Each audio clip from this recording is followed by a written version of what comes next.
They opened the door to the attic with a flat key that had not turned since before the Euro, and the hinges made a sound like a breath someone had been holding for years.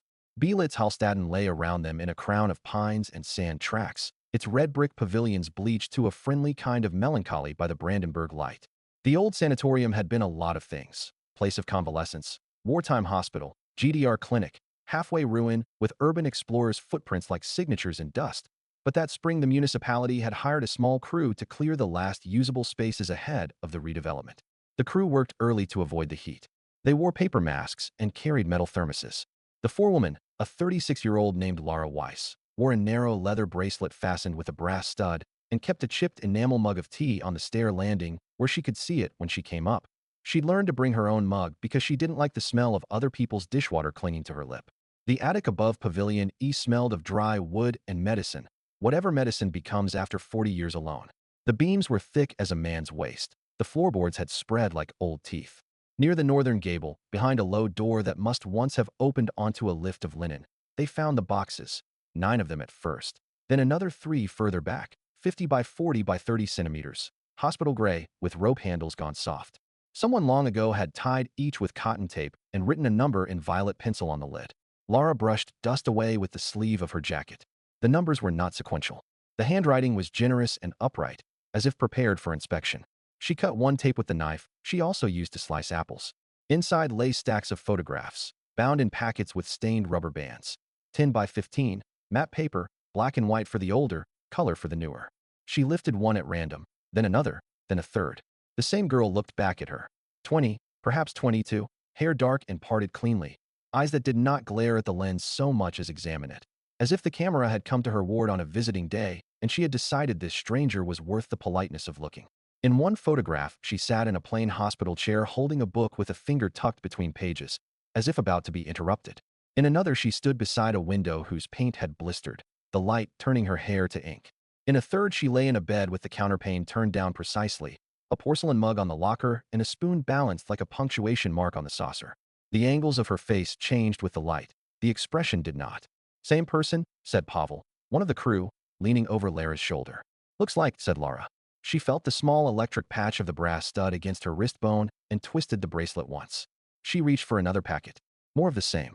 Sometimes the girl wore a cardigan with patched elbows, sometimes a thin cotton gown tied clumsily behind, sometimes a neat blouse with a Peter Pan collar, sometimes a knitted hat pulled down over the ears as if someone had sent her out into snow and then called her back too soon. In one image, she stood in a stairwell between landings, hand on the banister, as if waiting her turn to descend. They opened a second box, a third. Hundreds. No. By the end of the morning, they counted into the low thousands of photographs, all with the same young woman's face. Sometimes there were others in frame. A nurse bending to adjust a blanket, a man in a white coat with a clipboard turned like a shield, a shadow of a photographer in a doorway. The girl always looked straight at the lens. When Lara turned one over, she saw a stamp in blue. Krankenhaus Photo Archive Belitz. Then a date, 1959. On another, the date read 1967. On a handful, close to the top of one box, a felt tip marker had written 2009. "Is that a joke?" Pavel said softly. His voice sounded wrong in a room that had made silence its job. Lara didn't answer. She set a dozen photographs side by side on the floorboards and watched the single face age not at all. By afternoon, the municipal project manager had come up the stairs, panting more from caution than effort. He stood in the doorway and said something administrative which meant, broadly, "We should not be alone with this." The police were called, then the archivists. The attic became a gentle kind of crime scene. Lights were set on stands. Plastic crates replaced cardboard. Someone put on a clean pair of gloves every time they sneezed. Lara stood back, drank her tea, and let the timeline of someone else's work unroll. The photographs had edges you could date if you'd handled enough prints. Glossy turns to semi-matte, turns to that gentle pearl finish Kodak had loved. Borders change thickness the way hems do in fashion. Chemistry leaves a smell you learn like bread in ovens. The earliest pictures were from the late 1950s. The latest had the milky defect of cheap inkjet. On the back of an image stamped 1961, in pencil that had resisted smudge, someone had written Lena, afternoon. On another, 1973, L, with book. On a third, undated but old, Snow, East Corridor, L. Lara held these names in her mouth for a minute, and they became vowels. Police took statements as if the building were a person who could confess. Who found the boxes? At what time? What was touched? Had anything been removed? Lara spoke quietly. The plastic on the constable's clipboard squeaked each time he pressed the pen hard enough to claim the ink. They were tied, she said. The tape was fragile. The numbers were wrong. The photographs, it's all the same face. She did not say pretty or plain because she had an instinct that would be the wrong vector to draw. The hospital's current custodian, a man old enough to remember GDR tablets that made children's mouths chalky, said he had never seen the boxes before. He had kept his keys for 20 years, and the attic had been locked when he inherited it. The nurse who had worked here in the 1980s, fetched from a ground floor clinic where she now took blood pressure and wrote numbers on the side of a paper that would become a record, shook her head and said no girl by that face had lived on her ward. She clenched her hand when she said it, and the knuckles went translucent. A former radiology technician said that clinical documentation sometimes used stock faces to check exposure, but his mouth lost conviction as he added, "Not like that, not hundreds, not in rooms we recognize." The municipal archivist, a woman with a farmer's daughter's back and a habit of labeling her pencils, took the first batch into a room that used to be a nurse's lounge and had learned to serve history. She sorted, month by month. The older images had wet room credibility, shadows the shape of windows, sharpness that borrows its confidence from long-stopped clocks. The middle period was murkier, the 70s, when emulsion got cheap and glass got dirty and nobody white-balanced the world. The last stack unnerved even the archivist. Color cast that spoke of a digital camera trying too hard in low light, flash too near the lens, the little disc of specular reflection in an eye that told you an LED had been involved. A small council of the concerned formed by dinner. The police, the archivist, a lawyer, the project manager, the custodian, Laura because she had been first and also because the archivist pointed at her mug and said you are the only one here behaving like this is both serious and not yours. They laid the photographs in rivers. Early, middle, late. The same room recurred. A corner with a cracked tile under the skirting, a window with a flop-eared latch, a cupboard whose paint had learned to let go.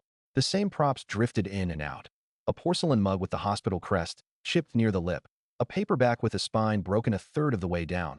If you enlarged the image you could make out the title, Die Unnatürlich like Tegeit des Seins in one, Die Blechtrommel in another. There was no reason the same book could exist across decades except the kind of reason photographs sometimes manufacture for their own sanity. A wool cardigan with leather patches, a scarf striped in a way that remembered the 70s too well, a small leather coin purse. Laura saw the bracelet in a handful of images, the same narrow braid with a brass stud, and felt something like her skin remembering itself. Her name, the archivist said, might be Lena. Might, said the lawyer. He had the air of a man employed for his appetite for ambiguity. Or we are looking at an art project put away by someone who lost interest. Who labels an art project like a hospital? Laura said. She hadn't meant to challenge anyone. The archivist did not need defending. Still, the lawyer set his mouth in the posture that always precedes a shrug. By morning the newspapers wanted it. Somebody had told somebody they weren't supposed to tell. That is how cities breathe. The local paper arrived with a photographer who knew how to pretend to take pictures without taking anything at all. The national press phoned before lunch. We are not a story yet, the project manager said to the reporter who had the virtue to come in person, and the reporter said quietly, You are, though. Because this is his own kind of honesty. The police gave the obvious instruction. Check the archives. The hospital had kept admission books when East Germany kept admission books for everything, and early logs survived from the sanatorium's significant decades. A list of names, ages, diagnoses that would give the modern reader indigestion. Neurasthenia, hysteria, convalescence after TB, melancholy, rest cure, with its logic turned inside out. The archivist, the policewoman whose patience expressed itself through neat hair, and Laura sat with the books at a table that had once held sutures. They read. There were children, women, men, a river of names familiar to any German, and not a single Lena who matched a face that would have repeated itself so insistently.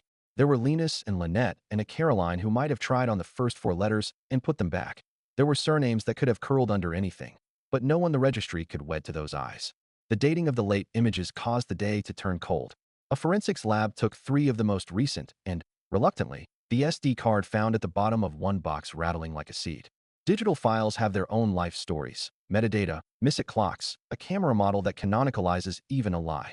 The lab came back with dates that belonged to the last decade, 2009, 2013, 2019. The camera, a consumer Canon. The lens, cheap, fast. The files had been printed on a home inkjet in 3 cases and in a shop kiosk in the last. The kiosk's embedded ID identified a machine in Belitz Heilstatten's own suburban orbit. The lawyer said, well, in a tone that either means there you see, or I have nothing useful to say. The policewoman took down 3 numbers and sent a constable to the kiosk with a request, and the quiet leverage of official letterhead. The kiosk yielded nothing it could. Cash had been used. A small man who kept the shop said he remembered printing a batch for a woman with a scarf, then amended it to maybe a man with a hat, then looked honestly lost and said, "It was before Christmas, and everyone prints ghosts before Christmas." When photographs carry a face like a burden, the human mind proposes categories with the appetite of an archivist and the cruelty of a hypnotist. One said, "The girl had lived here and had been photographed for a clinical purpose. The repetition was a doctor's compulsion or a record-keeping mania. The lack of entries was a bureaucratic shame, a name misspelled, a page torn out." Another said, "She had been someone's lover, and this was their roll call of missing days, hidden because the GDR did not reward certain kinds of love." A third, audacious, strangely kind, said, "The hospital is a factory for afterlives and sometimes one is made on the premises. The camera had found it and done what cameras do when surprised by a proof they cannot write up. The building did its own work of persuasion." In the weeks that followed, Clear Up paused, budget nervously parked. The rooms of Pavilion E were visited by the gentle kind of traffic houses collect when they are about to be corrected by capital. Former nurses with the map of corridors still in their feet. Men who had moved trolleys and liked the feel of rubber wheels against their palms. Women who had washed sheets until a muscle behind the shoulder learned a new ache and then forgot it. People leaned on the door sills and let their faces rest. "If she was here," said a woman who had kept the ward list in 1979, "someone would have said her name." "Unless no one ever did," said the archivist, and the woman looked as if she had been asked to sit on a bed she had just made. A digital humanities graduate from Potsdam offered to run a facial recognition analysis against known cohorts of nursing school graduation photographs. The policewoman said no. The archivist said perhaps. The project manager said not on a network you don't control, and brought the conversation back to the air of the room by opening a window. A retired doctor wrote a letter to the editor of the local paper insisting that clinical photography had been standard here, that patient privacy had been kept with ferocity, that the archives must have been purged for reasons of space, and that the girl was a composite memory of a generation. He had never met her, or rather, he had never failed to. Laura worked mornings on the other side of the campus and afternoons in a corner of the attic sorting tape from twine. She brought her tea up in the chipped enamel mug, past the Bell Memorial that the municipality had set up in the foyer because good instincts sometimes take the shape of a plaque, and sat with the photographs when the light was good. She did not take any home because she had a sense that images do not like being kidnapped. She wrote in a small black notebook the way she did at other jobs where the work's shape was not obvious. What was in which box, which dates recurred, what props floated. Her notebook was not a diary. She listed, striped scarf in 1972 and 2009, mug, crest same, book, Kandera/Gunter, cardigan, elbow patches threadbare then better than gone, window latch east room. She did not write eyes steady though that was the grid on which every other square was drawn. The first time she saw the girl not look at the lens was a small hour. A run of images in the middle of a bundle stamped 1964 showed a hallway painted a serious green. The girl was in slippers. A nurse had her hand on the girl's elbow in a gesture that could have been guidance or stewardship or something maternal if you didn't know institutions dilute maternity the way rain thins milk. In the last of the four, the girl looked to the left, toward a smear of light from a window, as if a voice had called her there. It was nothing, and it was a knock under the floorboards. Names are the way rooms learn their occupants.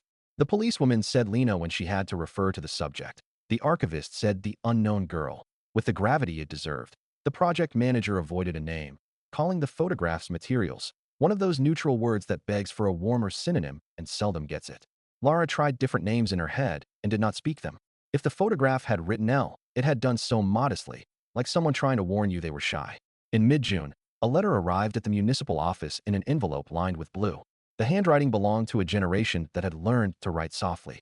It came from Leipzig and from a woman named Johanna Kruger, née Seidel, age 82. She had seen the newspaper article and the one photocopied image a gossiping cousin had sent. Lena by a window, wearing the cardigan, book on her lap. Johanna wrote, "I know this face from my years at Belitz. We called her Lenny, but I do not know if that was her name. She was not a patient. We thought she was a niece of the radiologist, but she was always alone and she did not belong to anyone's holiday stories. She came and went as if by shift, only not on our roster. Once she drank from my mug without asking. I was angry. Then I was not. They brought Johanna to Pavilion E on a warm Thursday. She walked slowly but wanted stairs. In the attic, she kept her hands to herself as if afraid to whittle whatever was left by touching. She held one photograph in her left palm like a small book. "Here," she said, with the confidence of someone handling a tool she recognizes. This cupboard was on the radiology corridor. She smiled at her own arrogance and made it modest by saying, as if cupboards change their minds. She lied to herself and then corrected it, the way old people do when they have decided to shrink into opinions that hurt no one. Was she on your lists? The policewoman asked. Johanna shook her head. She borrowed a cardigan once that I had left on the back of a chair while I put away x-ray plates. I thought she was a student. She looked at me as if I had left bread for her. We did not write her. She paused. The men did not write everything. The archivist glanced at the policewoman the way people look at each other when a truth they cannot deploy chooses to speak, and they must be its furniture. Johanna could offer nothing that would stand up in court, only something that could stand up in a kitchen. Once the girl had sung quietly, something that might have been a hymn or a folk song that had changed landlords twice. Once Johanna had seen her in snow on the terrace of Pavilion E, no coat and her hair damp, and had shouted, and the girl had gone on looking at the elm whose top had been blown off in a storm. Once she had seen a doctor take a photograph with a serious camera and write something on the back and put the photograph not with the clinical files but into the glove box of his opal. He had died in 1980. Johanna had sent a card. There was, in the bottom of box number 7, a smaller box. Inside it lay an envelope with 3 contact sheets, 36 tiny squares each, negatives printed by someone in a hurry leaning on the enlarger switch. On the edge of the sheet someone had written in blue ballpoint, quick hand, Lynchen, so we immer. Lynchen, same as always. The camera angle in these was low, and in a few squares a sneaker appeared. The photographer's own, the kink of ankle where laces go untied at the end of a long day. The camera had been held by someone with all the confidence and some of the exhaustion that belongs to staff. In the last row of the last sheet the girl had her eyes closed. Not down, closed. The only time, in all those hundreds, that the lids had elected to remove themselves from the room. Laura put that contact sheet in the queue for scanning and had to go downstairs and drink water in the shade because her body had remembered 2 quickly nights she had tried to sleep with a radio on, so she wouldn't be the only awake thing. The city made its peace with the story in the way cities make peace. It added a walk to its lists. People came on Sundays to see the red brick wards and the footbridge where street art had learned fractions, and when they reached Pavilion E they paused, because to pass a door marked photo archive is to have the chance to correct a past you did not witness. They did not enter. The door was locked. A white sign explained the photographs were under examination. They put their palms on the wood because that is how you claim kinship with a building that has forgotten your grandparents' names. In late July, the graduate from Potsdam, undeterred by the earlier no, wrote again and attached not a proposal, but a result. She had built a small model on her laptop and had fed it digitized images from the 1950s and 1960s of Bealit's staff parties and class photographs. The model had found a woman who, at 20, bore some ratio of face to the unknown girl. Too low to be a twin, too high to be an accident. The photograph was a nursing school graduation from 1957. The woman's name, Anneliese Hartung. The graduate apologized for the impropriety of doing this without permission. The policewoman called her a week later and asked her to bring her computer in. Anneliese Hartung did not exist in any obvious way in the hospital's records beyond that class picture. A marriage certificate in 1960 took her name to Anneliese Hartung Ruland. A divorce in 1964 returned it halfway. An obituary in 1999 advertised no children and a love of dahlias. On the back of a photograph from 1965, in pencil not too different from the hand that had labeled everything else, someone had written, A, says L, sings in her sleep. The archivist allowed herself one shiver in private and then came back to the table with another box. You could assemble a theory from these fragments, and it would look like a map of a country you wanted to visit because the roads promised it was possible. Anneliese had been a nurse. She had been the kind of friend who writes details in pencil and hugs with both arms. The unknown girl, L, Lynchen, Lena, had been a presence no one enrolled. Someone with a camera had believed that to photograph a thing regularly is to make it obey. Someone had kept the prints as if they were blood work. When the century turned, someone had printed new pictures from a digital camera that did not exist when the girl had the face you could not say no to. Someone had dated them as if the girl belonged to that year too. When the lab returned the last and least satisfying piece of the puzzle, a chemical analysis of the ink on the later prints and an estimate of their age, the forensics man said, apologetically, "We cannot tell you anything you don't already know. These are modern. They were made within the last 15 years. The subject is not 15 years more alive. He was not a poet. He had, perhaps, been nicer than his training required." They held a small meeting under a different sky. The mayor came, the archivist, the policewoman, Laura because her mug had taken root on the windowsill, and because the archivist had grown superstitious about people who made lists without dramatizing them. They sat in a room where the smell of disinfectant had taught itself a new grammar to talk to fresher air. They agreed on a set of sentences. The boxes had been found. The images spanned 5 decades. The hospital's registers did not list any patient matching the subject. They allowed themselves one more sentence that was both unhelpful and true. Some pictures carried recent dates. The press would be told this, and only this, until the ethics board of the hospital's new owners decided whether they were allowed to know that ghosts come in photographs, and that sometimes the camera is the haunted thing. That night, Lara walked home along the sand track that cut between pines and remembered to pass her hand through their lower branches in the oldest hello. She lived in a flat with a balcony that faced west and collected the good light. She set her bracelet on the chipped saucer she used for such things, made tea, and pulled a book from the shelf, an old paperback of the Emigrants she had been meaning to reread. She could not keep the words from walking away when she approached them. She found her small black notebook and wrote 3 lines. They will come if I keep calling them by name.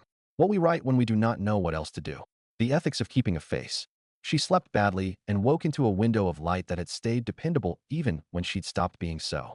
In September, a boy of 19 brought in a story that made the policewoman stand up so fast her chair made a sound like a trumpet's worst joke. He was a photographer of the species that once would have been called a darkroom rat and now is called a collector of light's mistakes.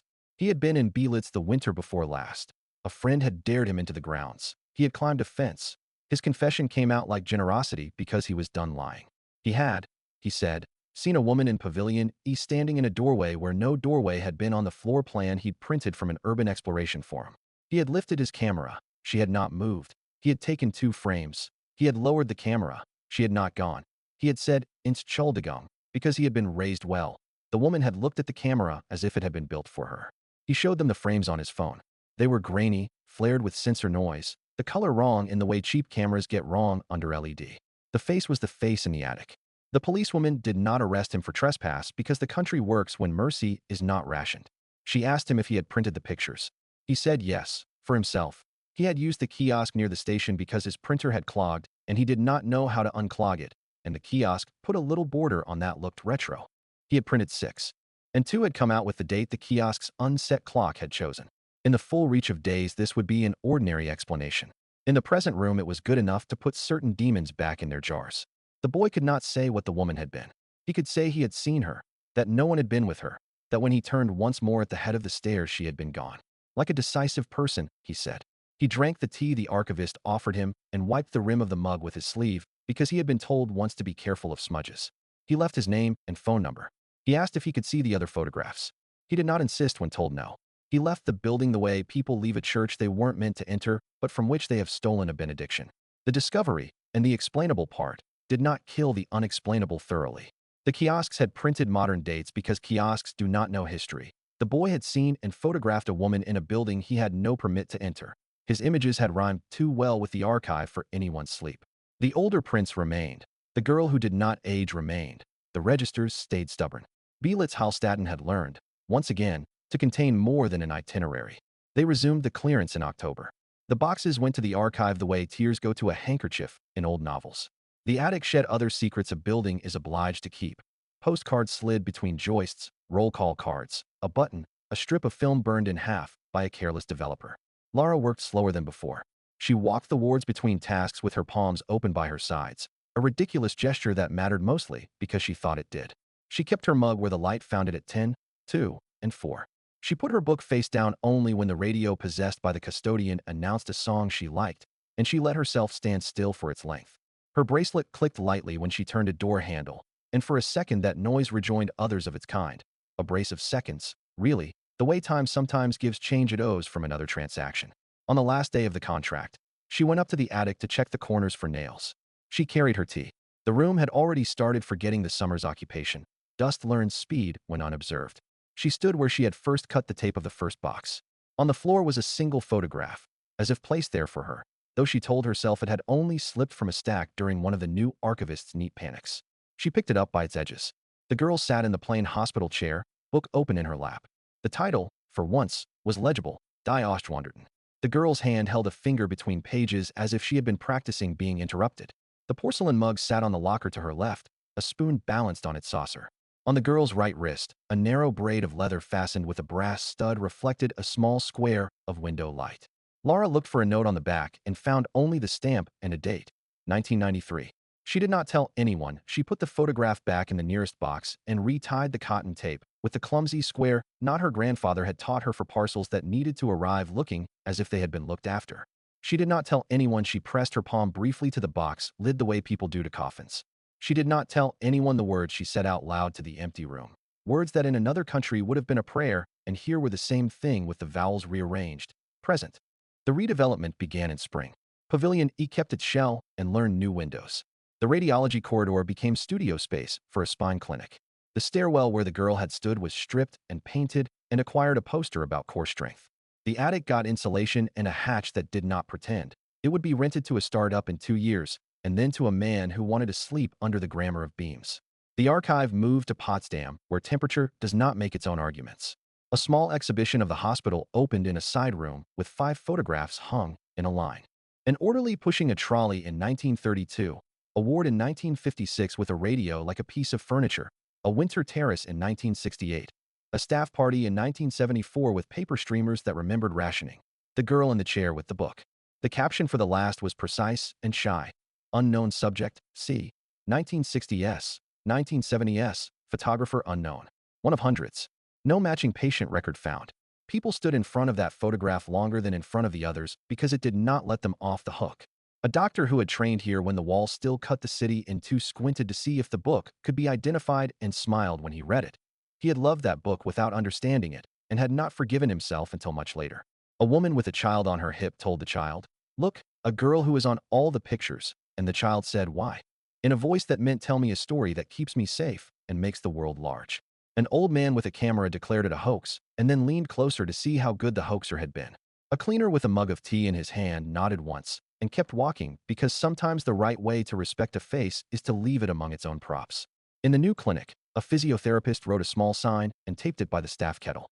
It said, "If you bring a mug, wash it yourself." Someone wrote under it in pencil, "Also, call things by their names." No one erased the second line. The therapist put her bracelet on the shelf while she worked and each evening remembered to take it home and put it on a saucer because the day had sharpened the brass enough to leave a little crescent on her skin. The policewoman retired the next year. She kept a copy of one photograph, the contact sheet with the closed eyes, inside the back cover of a novel she didn't like, but kept because it reminded her of a winter she had survived. The archivist became head of a department where budgets bleed and still found time, sometimes, to hold a piece of paper up to light. Laura took contracts where buildings needed to be persuaded to return to use and carried her mug and her knife and her notebook and her practiced politeness into rooms that needed it. On Sundays, she rode her bike to the edges of the city where the maps have white in their corners and learned 3 new trees by their leaves. In the summer, a letter came from a post office in a village near Jena, written in a hand that looked like a person trying to be worthy of their fountain pen. It was from a man named Ruland, no relation, he said, to the Annalise of the class photograph, though he had enjoyed once being mistaken for cousin to a nurse. And he wrote that in 1993 he had visited Belitz with a woman who had been a patient there in her youth and had loved the terrace with the elms and the sound the doors made when you opened them too quickly. He enclosed a copy of a photograph, the terrace in snow, a woman standing in a cardigan with leather elbows, a mug of tea steaming so fiercely the vapor looked painted. The woman's face was turned half away. You could not swear it was the same as the one in the archive. You could only say you had learned to read certain angles. On the back he had written, "Because some stories do not clear their throat before they enter a room. If you find a name that belongs to her, be kind with it." They did not, and they were. The file the police kept closed with the kind of conclusion that tells the truth where it can. No crime. Unexplained photographic corpus. Subject unverified. No patient record.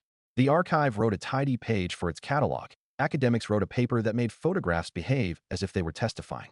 The municipality put a line in its tourist brochure. People came and stood and did not take pictures for a minute because the presence of other cameras can humiliate a lens. On mornings when she worked early, before the clinic's day woke into its own series of appointments, Laura climbed the staff stairs to the landing where she had taught herself to leave her mug. She set the mug down. She stood for a minute and let herself remember the boxes and the ribbon and the first sense of a pattern forming under her fingers like parquet. She thought of a face that had not altered though the city had. She thought of the small arithmetic of calling. 1, 2, 3, present. She thought of the way buildings keep what they cannot use.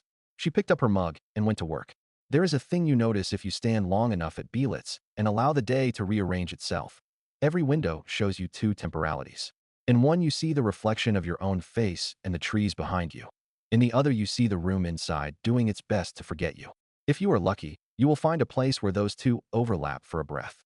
It will feel like forgiveness and also like being chosen for a job you didn't apply for. You will want to speak. If you do, And if the building is in a kind mood, it will let you say a name that may or may not belong to anyone, and the syllables will not be wasted. They will go up into the beams and sit there as quietly as a photograph that has learned it does not have to prove anything anymore.